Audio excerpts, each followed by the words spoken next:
What is going on, beautiful people? Lee Hammock, your favorite self-aware narcissist, better known as mental illness, here with another episode of A Narcissist Explains live.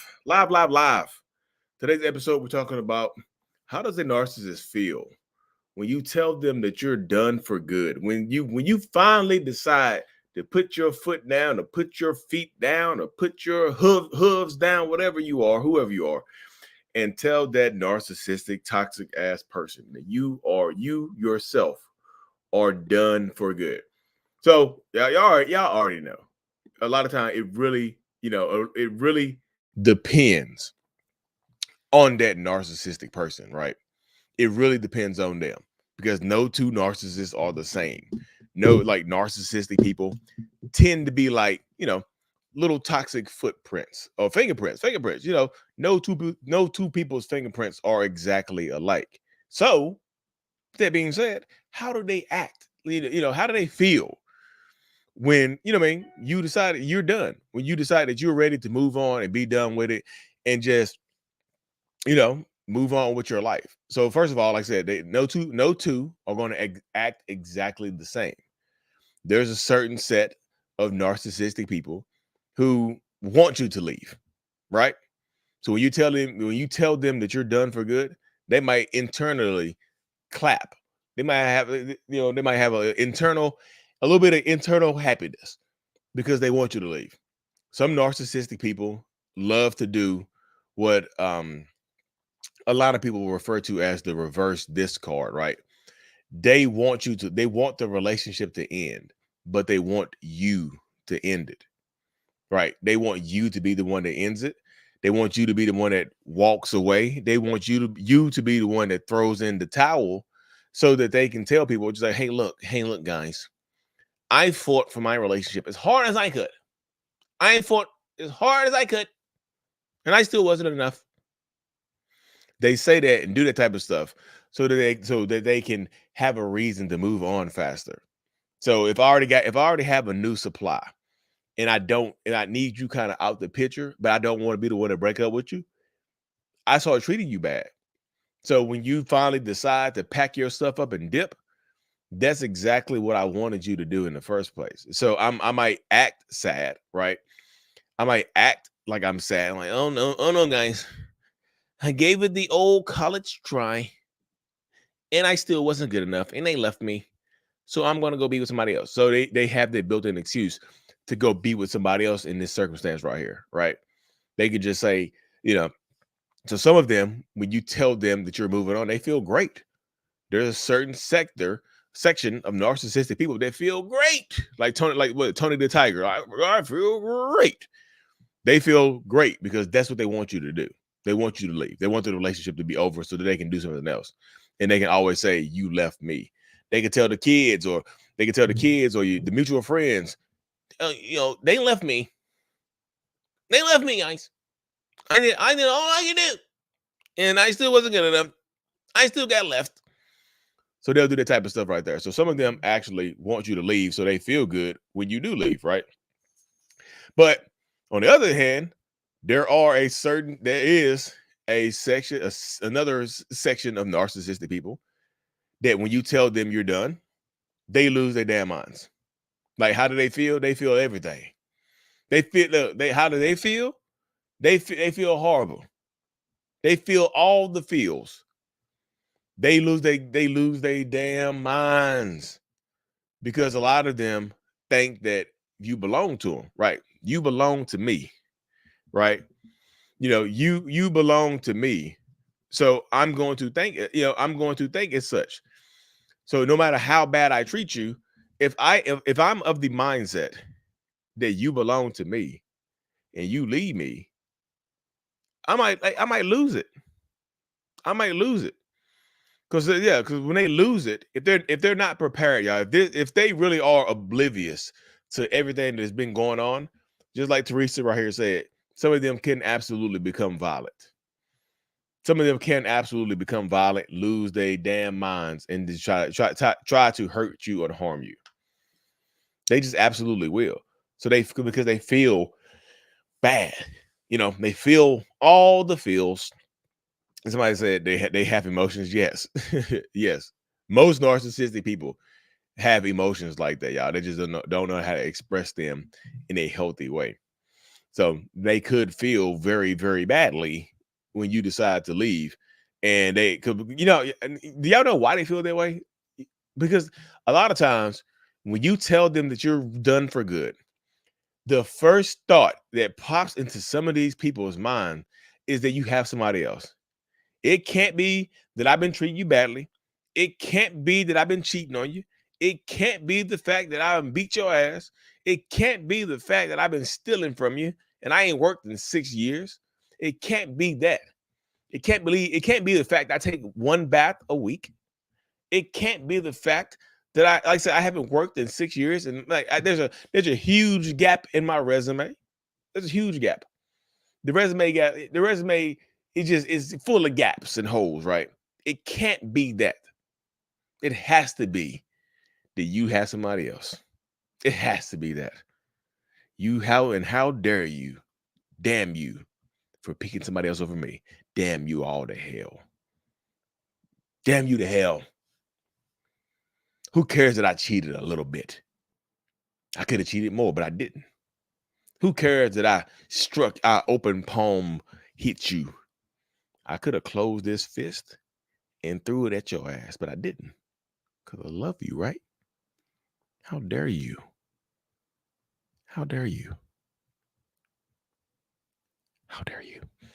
No, but they'll, but some of them will absolutely lose their damn minds, y'all. And they, like I said, they will keep doing that type of stuff. They absolutely will.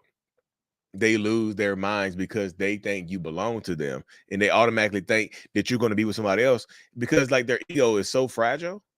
The ego is so damn fragile that they have to find a way to pacify themselves. So I have to pacify myself like a little baby. If I'm hurt, I'm reaching around for my pacifier so I can stop crying. And this pacifier is you finding somebody else. So that's what it has to be. You see what I'm saying? That's what happens right here. Oh goodness, oh dear. My wife showers once a month most times. Oh dear. Oh dear, Volt.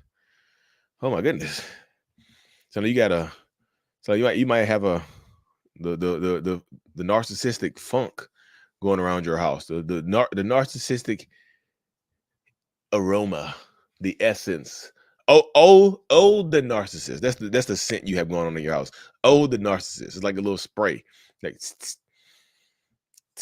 one here, one behind the ear, one behind the ear, and then you out of the house. Put a little dab on your wrist, and you toxic. Now you toxic. Now you nice, toxic, and funky as hell. Oh, the narc, available in your the closest Macy's. You know. Oh, the narc. But that happens though, y'all. So they absolutely think that you belong to them. So they will treat you as such, y'all. That's why I try to tell people, like, if you decide to be done with a narcissist, right? Have a plan and have a plan ready, because this is one thing you never know. You never truly know how someone thinks, how somebody's going to react when they get bad news, especially if that bad news results in them, their life being turned upside down. So if they get bad news and their life is turned upside down and their feelings are hurt and they are, and they're crying like hell, you just never know because they don't want anybody else to have you. So they try to take they up. Some of them might feel like they need to take you out of here. Some of them might have a psychotic break and feel like God told me, they start shaking. God told me to take you up out of here. Yeah, y'all ever hear that right there? But they kind of be getting on my nerves sometimes. Did they ever get on your nerves when people do horrible stuff and they say God told me? How y'all know that was God? I feel like how do you know that was God's voice and it wasn't the devil? Or how you know it was God? Like, God told me to rob that bank. God said that the money was in the bank, and that he said, son, go get that money and spend it how you see fit. and use and put a ski mask on and use that weapon, my son. Go get that money. Like, how y'all know this guy? Is that really God? This how God's this a God voice right there? How y'all know be knowing this God? I'd be so curious. Like, how y'all know it's God? People do horrible stuff and just like, God told me to cheat on you. So how you gonna leave me? Well, like, I know you telling me, I know that you're telling me that you're done for good, but how you gonna be done for good when God told me not to let you go? God told me to stand in front of the door to physically prevent you from leaving. God told me to arm myself and to threaten to harm myself to keep you here. Because that's what love is. God told me in my ear that I should prepare for war because you leaving me. That's what God told me to do. I'm gonna stand beside. I'm gonna stick beside it. But that's how silly people sound, y'all. Because like if you have a pseudo religious narcissist, that's the type of stupid stuff that they will say to you. It ain't God's voice. It damn sure it's the devil. You see what I'm saying?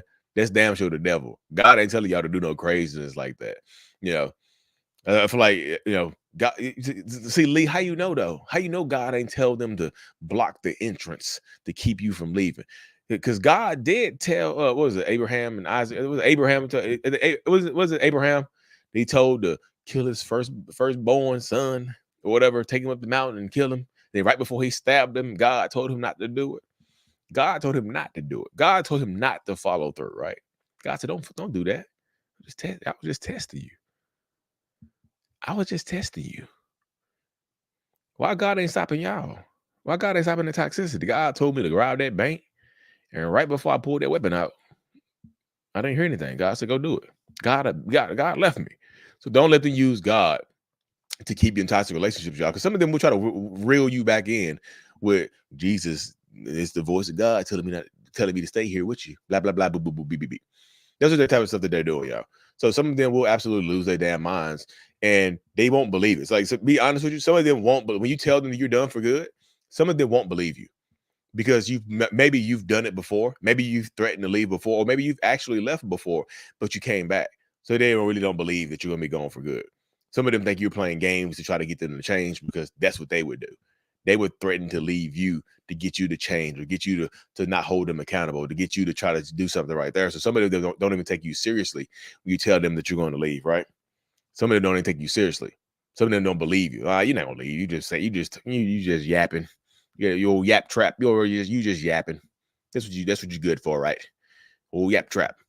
But that's the type of stuff that happens right there, y'all. So they don't believe that you're going to actually leave them. They really don't. So it's something for y'all to consider right there. I got a few minutes to answer some questions, y'all. I know I hopped on here a little late. I ain't gonna oversleep, y'all. I'm writing the book. The book is coming. I'm working on the book right now. It's going to be flaming hot Cheetos and whatnot. It's been over a year and he still thinks I'm playing a game. Yeah, he think you playing a long game. Thimble, little old Thimble Fox, you. Why don't you? Will you let me come back in the house, Thimble? Old Thimble Fox, stop playing. Let me come back in the house. I've been homeless for a whole year. I'll be homeless for 2 years if that's what it takes for you to give me another chance. Old Thimble Fox, old Thimble Bimbly, or Thimble Bimbly. No, my personal book, not a self-help book. Yeah.